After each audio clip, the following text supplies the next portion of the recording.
Hey, we are going to welcome now to the program here this morning one of the fine gentlemen from the Voice, Dave Finley. Good morning. How are you? Good morning, Roland. How are you? I'm doing pretty good.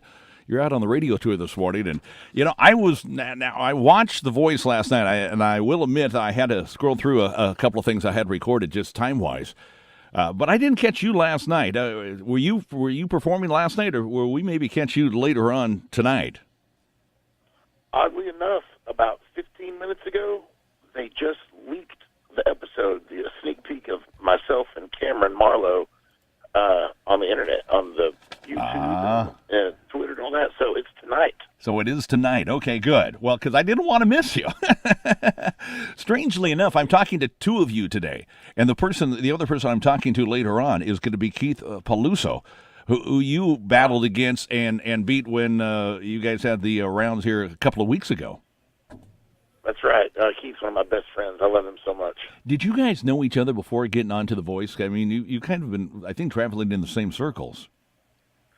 We had never met, but I sure wish we had. I guess he saw me. I'm a fairly animated character. He saw me at the private auditions that we had in Nashville, and I was trying to get everybody hyped up. Everybody who would walk into the room, I just said, "I hope you win. Hope you win." You know, he thought that was funny. So when we met in Hollywood, he reminded me of my antics during the auditions, and we hit it off immediately when he started doing his dang bird calls. I got to say, when you stepped onto the stage this year that we got a chance to see on TV there, you did Travis Tritt's "Help Me Hold On." I've always loved that song, but you nailed that sucker. Well, thank you so much. I mean, I really wanted to pick a song that I was familiar with and really attached to. That's a song that I've been using as my my sound check song for about 3 or 4 years now. So I figured if I go out there, I don't want to act nervous. I don't want to blow a lyric. I don't want to, let me do something that I just know and I love. So you're talking about all the stuff that you're comfortable within. How about the time that will come, and you know it will come on The Voice, when you'll have to do something that's outside of your comfort range? Where do you fear that's going to come from? What is that song type or choice going to be?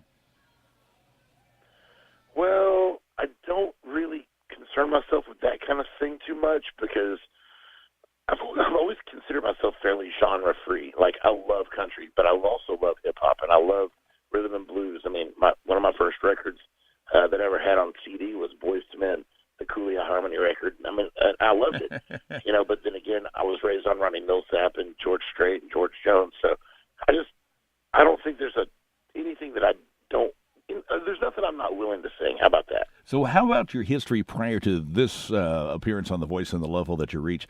Had you attempted to get on The Voice prior to this?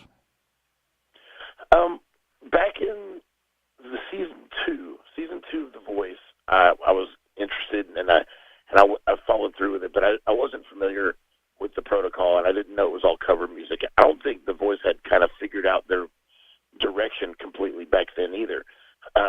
And so when I went in, I was very unprepared. I thought I could sing original songs, and so I didn't really have a good experience, if you want to say that. So you studied up on what you needed to do, and you obviously you've nailed it because here you are. You're in the battle rounds, getting ready for some or knockouts and stuff, and want to get to the live stuff next week. What kind of things do you tell yourself as you get ready to get on stage for these performances? Act like you belong there. I guess it's kind of somebody told me that when I first moved to Nashville. It's like, no matter where you are, act like you belong there. And I guess that's really just a great lesson for life and for anybody who's listening, especially, like, don't get overcome by, whether or not you deserve it or whether or not you're too old or too young or fat and thin, all that.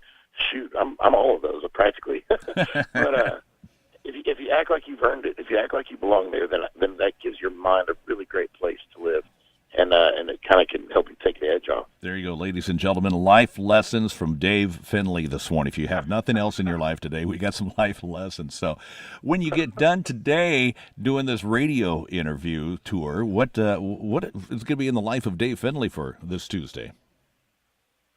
Today, I'm actually spending it with my wife. She's got the day off, so after this is done, we're going to run to the bank and we're going to go to the grocery store. We're going to do all the fun things that So how is she? Is she obviously kind of been supportive of your trek and your journey here? What is probably the most challenging thing for her? No doubt, it's the distance and the shift in workload. I mean, I've always tried to balance my travel with my home life, and this is kind of the hot time. This is the time you have to exploit yourself. I mean, this is the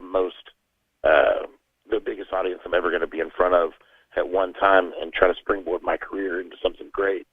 And so that's the big challenge, is trying to manage being home, being gone, and trying to still keep her happy. If things go along the way you want them to go, a year from now, what will we be saying about Dave Finley?